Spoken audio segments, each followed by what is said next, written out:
Hello বন্ধুরা, সবাইকে স্বাগত জানাই স্টাডি সাকসেস কোচিং সেন্টারে। বন্ধুরা, তোমরা জানো আমরা রিসেন্ট কয়েকদিন ধরে এসএসসি সিএইচএসএল 2024-এর যে এক্সাম হয়েছিল সেই এক্সামের জেনারেল নলেজের যে কোশ্চেনগুলো এসেছিলো সেগুলো আমরা শিফট ওয়াইজ ক্লাসগুলো করছি।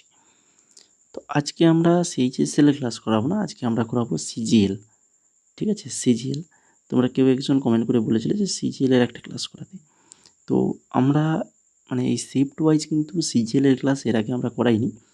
তো তাই ভাবলাম যে একটা সিজিএল এর ক্লাস শিফট ওয়াইজ করা যাক। কী ধরনের কোশ্চেনগুলো আসে সেগুলো তোমরাও জানতে পারবে এবং একটা ক্লাস হয়ে যাক বিস্তারিত, যেমন আমাদের বিস্তারিত ক্লাসগুলো হয়। আমরা এর আগে বিভিন্ন এক্সামের ইম্পর্টেন্স নোটস হিসেবে সেখানে আমরা সিজিএল এর কোশ্চেন অ্যাড করে ক্লাসগুলো করেছি, কিন্তু এইভাবে শিফট ওয়াইজ প্রপারলি ক্লাস হয়নি। তো আজকে আমরা আলোচনা করব 9/9/2024 9/9/2024-এর ফার্স্ট শিফটে সিজিএলের যে কোশ্চেনটা হয়েছিল, যে জিকে কোশ্চেনগুলো ছিল সেগুলো নিয়ে আলোচনা করব। ঠিক আছে, তো তার আগে তোমরা যারা আমাদের টেলিগ্রাম চ্যানেলে জয়েন করোনি তো অবশ্যই বলবো টেলিগ্রামে জয়েন করে যাও। আমরা কিন্তু টেলিগ্রামে আমাদের ক্লাসের পিডিএফগুলো দিয়ে থাকি। ঠিক আছে, এছাড়া তোমাদের এক্সাম রিলেটেড সকল আপডেট কিন্তু পেয়ে যাবে ওই আমাদের টেলিগ্রাম চ্যানেলে, তাই টেলিগ্রামে অবশ্যই যুক্ত থাকো। আর এমটিএস 2025-এর জন্য যারা প্রিপারেশান নিচ্ছ, তো তোমাদের জন্য আমরা যে 4খানা পিডিএফ তৈরি করেছি দেখতেই পাচ্ছ। এই 4খানা পিডিএফ তোমরা যদি নিতে চাও তাহলে অবশ্যই আমাদের এই যে স্ক্রিনে দেওয়া হোয়াটসঅ্যাপ নাম্বার, এই হোয়াটসঅ্যাপ নাম্বারে মেসেজ করো, যার মূল্য রাখা হয়েছে 199 টাকা। এই 4খানা পিডিএফ পাবে মাত্র 199 টাকায়। পুরো জিকে 2019 থেকে 24 রয়েছে, কারেন্ট অ্যাফেয়ার্স রয়েছে 2024 জানুয়ারি থেকে ডিসেম্বর, ইম্পর্ট্যান্ট টপিক নোটস 14খানা টপিকের উপর নোটস থাকবে, এবং English previous year question, synonym, antonyms, idioms, grammar সমস্ত কিছু। এই 4খানা পিডিএফ মাত্র 199 টাকা পাবে। যদি নিতে চাইলে তা অবশ্যই স্ক্রিনে দেওয়া হোয়াটসঅ্যাপ নাম্বারে মেসেজ করো। এবার চলো শুরু করি আজকে ক্লাসের প্রথম কোশ্চেন কী রয়েছে দেখো। ভারতে ব্যাঘ্র প্রকল্প কোন সালে চালু হয়েছিল? আমাদের ভারতে ব্যাঘ্র প্রকল্প কোন সালে চালু হয়েছিল? সঠিক অ্যান্সার হয়ে যাবে অপশান নাম্বার 1, 1973 সালে চালু হয়েছিল এই ব্যাঘ্র প্রকল্প। এটি 1 এপ্রিল 1973 সালে চালু হয়েছিল। এটি উত্তরাখণ্ডে অবস্থিত জিম করবেট জাতীয় উদ্যান থেকে চালু করা হয়েছিল। ঠিক আছে, উত্তরাখণ্ডের জিম করবেট যে জাতীয় উদ্যান রয়েছে উত্তরাখণ্ডে, তো সেখান থেকেই চালু করা হয়েছিল এই ব্যাঘ্র প্রকল্প। এটি ভারত সরকারের অধীনে পরিবেশ ও বন জলবায়ু পরিবর্তন মন্ত্রকের দ্বারা প্রবর্তিত হয়েছিল। ঠিক আছে, তাহলে এখানে দেখো এই যে জিম করবেট জাতীয় উদ্যান, এটা তাহলে কোথায় রয়েছে? উত্তরাখণ্ডে। ঠিক আছে, তো এই ব্যাঘ্র প্রকল্প প্রথম কোথা থেকে চালু হয়েছিল না 1973 সালে ওই জিম করবেট জাতীয় উদ্যান থেকে। ঠিক আছে, এইরকম বিভিন্ন কোশ্চেন ঘুরিয়ে ফিরে চলে আসতে পারে, তার জন্য এইভাবে এক্সট্রা ডিটেলসগুলো আমরা এখানে অ্যাড করেছি, যেগুলো তোমরা এসএসসি এমটিএসের জন্য প্রিপারেশান যারা নিচ্ছ তারাও কিন্তু এই ক্লাসগুলো দেখে তোমরা উপকৃত হবে। তোমাদের কিন্তু এই ধরনের কোশ্চেন আসার চান্সও রয়েছে। তো আমরা এমটিএসের যে পিডিএফটা তৈরি করেছি সেগুলো তোমরা সিজিএল সিএইচএসএল এর এক্সাম যারা দেবে তারাও কিন্তু এই পিডিএফগুলো নিতে পারো। ঠিক আছে, তারপরে 2 নম্বর কোশ্চেন দেখো, লাঠমার হোলি প্রধানত কোন রাজ্যে পালিত হয়? লাঠমার হোলি কোন রাজ্যে পালিত হয়? এটা পালিত হয় উত্তরপ্রদেশ রাজ্যে পালিত হয়। এই লাঠমার হোলি হচ্ছে হিন্দুদের হোলি উৎসবের একটি স্থানীয় উদযাপন। বরসানা এবং নন্দগাঁওয়ের লাঠমার হোলি উদযাপিত হয়। বরসানা এবং নন্দগাঁওয়ে এই বারসানা এবং নন্দগাঁও শহরগুলি কোথায় রয়েছে না হচ্ছে উত্তরপ্রদেশে রয়েছে। ঠিক আছে, তো এইভাবে এক্সট্রা ডিটেলস সহ তোমাদের কিন্তু ক্লাসগুলো আমরা সিএইচএসএল এর ক্লাসগুলো করেছি, তো এইভাবেই আমাদের ক্লাসগুলো হবে পরবর্তীতে। তো যারা তোমরা আমাদের চ্যানেলটাকে সাবস্ক্রাইব করোনি, তো এই ধরনের ক্লাস যদি তোমরা চেয়ে থাকো, তোমাদের যদি ক্লাসগুলো পছন্দ হয়ে থাকে তো অবশ্যই আমাদের এই ক্লাসটাতে লাইক করে দাও, তার সঙ্গে চ্যানেলটাকে সাবস্ক্রাইব করে ফেলো। 3 নম্বর কোশ্চেনটা দেখো, নিম্নলিখিত কোন পুরস্কার 2001 সালে লতা মঙ্গেশকর জিতেছিলেন? 2001 সালে লতা মঙ্গেশকর তো অনেক পুরস্কার জিতেছেন, তো তার মধ্যে 2001 সালে কোনটা জিতেছে? 2001 সালে সেটা হচ্ছে ভারতরত্ন 2001 সালে পেয়েছিল। এখান থেকে দেখে নাও, লতা মঙ্গেশকর ছিলেন একজন ভারতীয় প্লেব্যাক গায়িকা, এটাও মনে রাখো, এটাও কোশ্চেনে আসে। তিনি ভারতের অন্যতম সেরা ও উল্লেখযোগ্য কণ্ঠশিল্পী হিসেবে পরিচিত। ভারতীয় সঙ্গীত শিল্পের তার 8 দশকের কর্মজীবনে তিনি মেলোডির রানী, ভারতের nightingale, voice of the millennium এর মতো সম্মানজনক নাম পেয়েছেন। তো যেটা বেশি কোশ্চেনে আসে যে ভারতের নাইটিঙ্গেল কাকে বলা হয়, ঠিক আছে, তো সেটা হবে লতা মঙ্গেশকর। তিনি ভারত সরকার থেকে 1989 সালে দাদা সাহেব ফালকে পুরস্কারে সম্মানিত হয়েছেন। দাদা সাহেব ফালকে পুরস্কার তাহলে কবে পেয়েছে? 1989 সালে। 1989 সালে দাদা সাহেব ফালকে পুরস্কার পেয়েছেন, আর 2001 সালে পেয়েছেন ভারতরত্ন। এরপরে চলে যাও 4 নম্বরে, সুদর্শনা হ্রদ। সুদর্শনা হ্রদ সম্পর্কে বিশদ বিবরণ গিরনার, যেটা জুনাগড় একটি শিলালিপিতে পাওয়া গেছে, তো যেটি শক শাসক ড্যাশের কৃতিত্বগুলি লিপিবদ্ধ করার জন্য রচিত হয়েছিল। তো শক শাসক, কোন শক শাসকের কৃতিত্ব লিপিবদ্ধ করার জন্য রচিত হয়েছিল এই সুদর্শনা হ্রদ? হ্রদ বিশদ বিবরণ গিরনারের একটা শিলালিপিতে দেওয়া হয়েছে, ঠিক আছে, যেটা শক শাসক প্রথম রুদ্রদ্রাবণের কৃতিত্বগুলি লিপিবদ্ধ করার জন্য রচিত হয়েছিল। সুদর্শন হ্রদ সৌরাষ্ট্রের গিরনার নামক পাহাড়ের মাঝখানে অবস্থিত। এই হ্রদটি মৌর্য রাজবংশের প্রতিষ্ঠাতা চন্দ্রগুপ্ত মৌর্যের আদেশে তাঁর গিরনারে নিযুক্ত রাজ্যপাল পুষ্যগুপ্ত বৈশ্য দ্বারা নির্মিত হয়েছিল। তাহলে এই তথ্যটাও তোমাদেরকে কিন্তু মনে রাখতে হবে, ঠিক আছে। তারপরে চলে যাও 5 নম্বর, ড্যাশ হলো একটি শিল্প সমিতি এবং স্বনিয়ন্ত্রক সংস্থা SRO, যার প্রাথমিক উদ্দেশ্য হলো ক্ষুদ্র ঋণ খাতের শক্তিশালী উন্নয়নের দিকে কাজ করা। ক্ষুদ্র ঋণ খাতের শক্তিশালী উন্নয়নের দিকে কাজ করা। এখানে সঠিক অ্যান্সার আসবে ক্ষুদ্র ঋণ প্রতিষ্ঠান নেটওয়ার্ক। ক্ষুদ্র ঋণ প্রতিষ্ঠান নেটওয়ার্ক একটি শিল্প সমিতি এবং স্বনিয়ন্ত্রক সংস্থা, যার প্রাথমিক উদ্দেশ্য হলো ক্ষুদ্র ঋণ খাতের শক্তিশালী উন্নয়নের দিকে কাজ করা।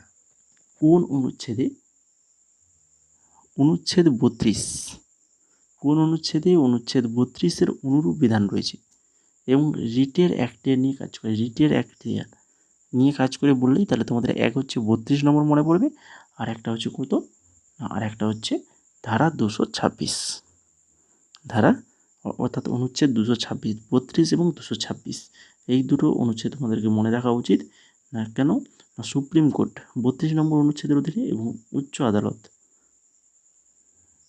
হাইকোর্ট 226 অনুচ্ছেদের অধীনে হ্যাভিয়াস কর্পাস, ম্যান্ডামাস নিষেধাজ্ঞা, সার্টিওয়ারি এবং কো ওয়ারেন্টো, এই যে রিটগুলো রয়েছে 5খানা, এই 5খানা রিট জারি করতে পারে, ঠিক আছে।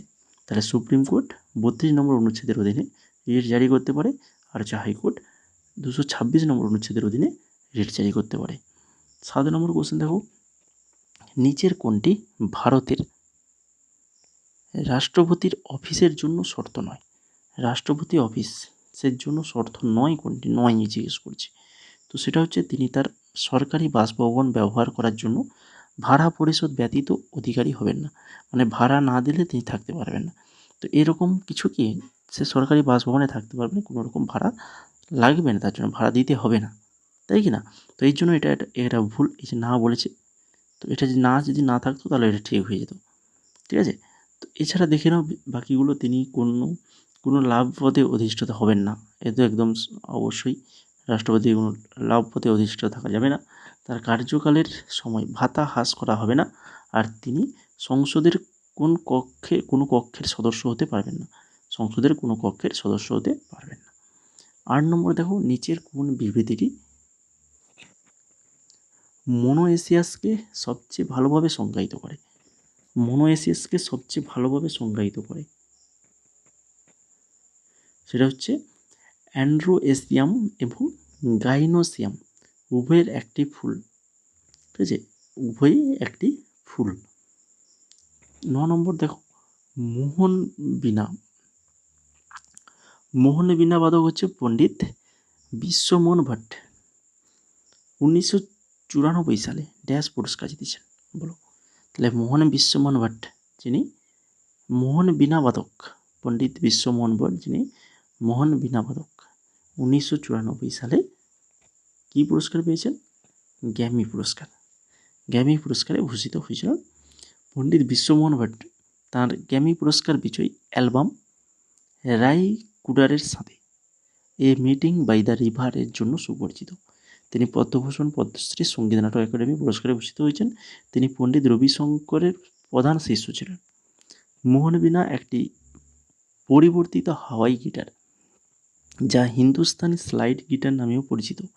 এটি পণ্ডিত বিশ্বমোহন ভট্ট তৈরি করেছিলেন এবং জনপ্রিয় করেছিলেন। আর গ্র্যামি পুরস্কার হচ্ছে দ্য রেকর্ডিং একাডেমি দ্বারা প্রতি বছর অনুষ্ঠিত হয়। সঙ্গীত শিল্পের সবচেয়ে সম্মানজনক পুরস্কার হিসেবে বিবেচিত। আর 66তম গ্র্যামি পুরস্কার অনুষ্ঠিত 2024 সালের 4ই ফেব্রুয়ারি রাতে লস অ্যাঞ্জেলেস, মার্কিন যুক্তরাষ্ট্রে অনুষ্ঠিত হয়েছিল। শক্তি ভারতীয় সঙ্গীতজ্ঞদের একটি ফিউশন সঙ্গীত গ্রুপ। এই শক্তি গ্রুপ দিস মোমেন্টের জন্য শ্রেষ্ঠ বিশ্ব সঙ্গীত অ্যালবাম হিসেবে 2024 সালে গ্র্যামি পুরস্কার জিতেছে। 2024 সালে তারা গ্র্যামি পুরস্কার জিতেছে কে না, হচ্ছে শক্তি যে সঙ্গীত গ্রুপটা রয়েছে, ফিউশন সঙ্গীত গ্রুপ, তারাই পেয়েছে দিস মোমেন্টের জন্য। 5 জন ভারতীয় সুরকার হলেন এই সঙ্গীত গ্রুপের। 5 জন ভারতীয় সুরকার: তবলাবাদক জাকির হোসেন, বাঁশিবাদক রাকেশ চৌরাসিয়া, গায়ক শঙ্কর মহাদেবন, ভায়োলিন বাদ্যযন্ত্রবাদক গণেশ রাজগোপালন, তালবাদক সেলভাগ্নেস বিনায়করাম। এবার চলে যাও 10 নম্বরে। জুলাই 2023 পর্যন্ত কেন্দ্রীয় বিজ্ঞান ও প্রযুক্তি প্রতিমন্ত্রী স্বাধীন দায়িত্বপ্রাপ্ত কে বলো? তিনি বর্তমানেও রয়েছেন, তিনি হচ্ছেন জিতেন্দ্র সিং। অপশান নাম্বার 2 হয়ে যাবে সঠিক অ্যান্সার। তোমরা যারা এখনও ক্লাসটাকে লাইক করোনি, তো যদি ভালো লেগে থাকে এইভাবে এক্সট্রা ডিটেলস ক্লাস, তো অবশ্যই বলবো ক্লাসটাকে লাইক করে ফেলো। কোনো রকম চিন্তা ভাবনা না করে ক্লাসটা যদি ভালো লেগে থাকে তো একটু লাইকটা করে ফেলো। লাইক বাটনে হাত দিলেই হয়ে যাবে। এতে তোমাদের কোনো রকম পয়সা কাটবে না, অ্যাকাউন্ট থেকে ভয় নেই যে অ্যাকাউন্ট থেকে পয়সা কেটে নেবে, ঠিক আছে? তো এতে আমাদের একটা মোটিভেশান আসে, লাইকটা দেখলে যে আমরা মনে করি যে হ্যাঁ, যে এতজন ছেলের আমাদের ক্লাসগুলো ভালো লেগেছে, তো পরবর্তীতে আরও কিছু নতুন ক্লাস দেওয়ার চেষ্টা করবো, তাই না? তোমাদের লাইক কমেন্ট দেখেই তো আমরা এই নতুন ধরনের ক্লাসগুলো নিয়ে আসার চেষ্টা করি। তো যেমন আজকে CHSL ক্লাস করাচ্ছিলাম, 18খানা ক্লাস হয়েছে। আমরা পরবর্তীতে আরও ক্লাস করাবো, পরের দিন আমরা CHSL ক্লাস করাবো। কিন্তু আজকে যেহেতু CGL বললে কমেন্ট করে, তার জন্য একটা ক্লাস করালাম।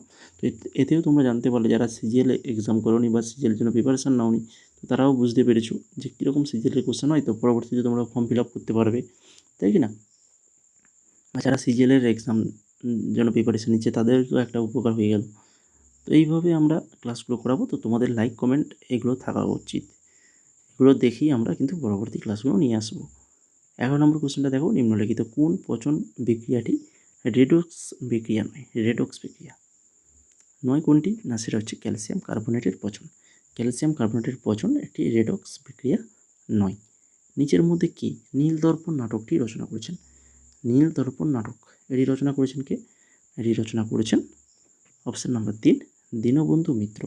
দীনবন্ধু মিত্রের লেখা নীলদর্পণ নাটক 1859 সালে ফেব্রুয়ারি থেকে মার্চের নীল বিদ্রোহের উপর ভিত্তি করে এটা নির্মিত হয়েছিল এই নাটকটি।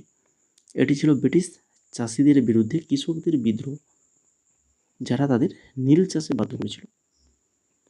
এরপরে চলে যাও 13 নম্বর কোশ্চেন।